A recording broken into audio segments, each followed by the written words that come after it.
আপনারা কবুতর চেনেন? কবুতর কবুতর চেনেন কি চেনেন না আপনারা? কবুতর। আজকে আমরা কথা বলব কবুতর নিয়ে। প্রিয় ভাইয়েরা, কবুতর হচ্ছে এমন একটা পাখি, এমন একটা সুন্দর পাখি যেটাকে মানুষ ন্যাচারালি অনেক বেশি পছন্দ করে। একজন মানুষ, যে মানুষটা খুবই খাস্টা, খুবই খারাপ, কারোর সঙ্গে ভালো বিহেভ করে না, এই মানুষটাও এমন একটা ভাব কবুতর দেখলে করে যে কবুতর তার খুব পছন্দ।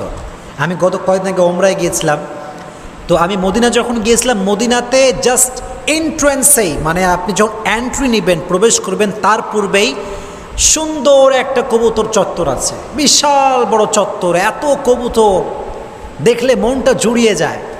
তো দেখলাম যে কবুতর এতগুলো আছে, কিন্তু কোনো মানুষ কবুতর ধরছে না, খাচ্ছে না।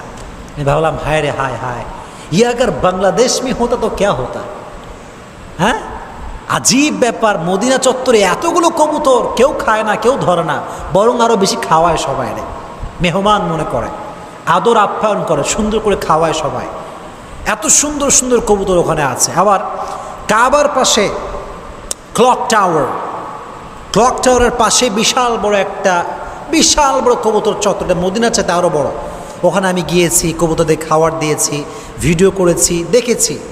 তো কবুতরটা হচ্ছে এমন একটা প্রাণী, এমন একটা পাখি যাকে দেখলেই মনটা ভালো হয়ে যায়, অনেক ভালো লাগে। দেখবেন বাংলাদেশের বিভিন্ন জেলায় অনেক যুবকরা বাসার ছাদে কবুতর পালে, আছে না নাই? প্রিয় ভাইরা বলেন না, আছে না নাই? অনেক কবুতর পালে। আমি অনেক ফ্রেন্ড সার্কেলকে দেখেছি কবুতর পালে। এখন কথা হচ্ছে, কবুতর পোষা কতটুকু জায়েজ এবং কবুতর দিয়ে বিজনেস করা কতটুকু জায়েজ, এটি আজকে আমরা ছোট্ট ব্যাখ্যা দিয়ে জেনে নেব। পারা যাবে ইনশাআল্লাহ?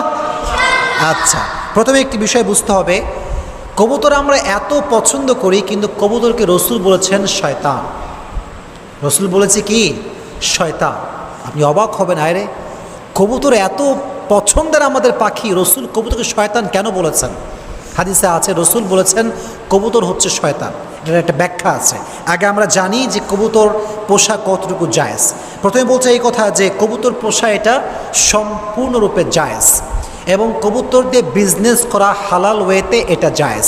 তবে কবুতর দিয়ে যদি কেউ, কোনো ব্যক্তি, মনে রাখবেন একটি বিষয়, এবং এটি একটি মাসআলা, সেটি হচ্ছে এই যে কবুতর দিয়ে খেলাধুলা করা মাকরুহ। কবুতর দিয়ে খেলাধুলা করা মাকরুহ।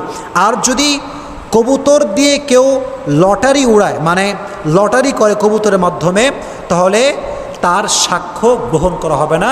এটি ইমাম নববী রহমতুল্লাহ আলাইহি বর্ণনা করেছেন।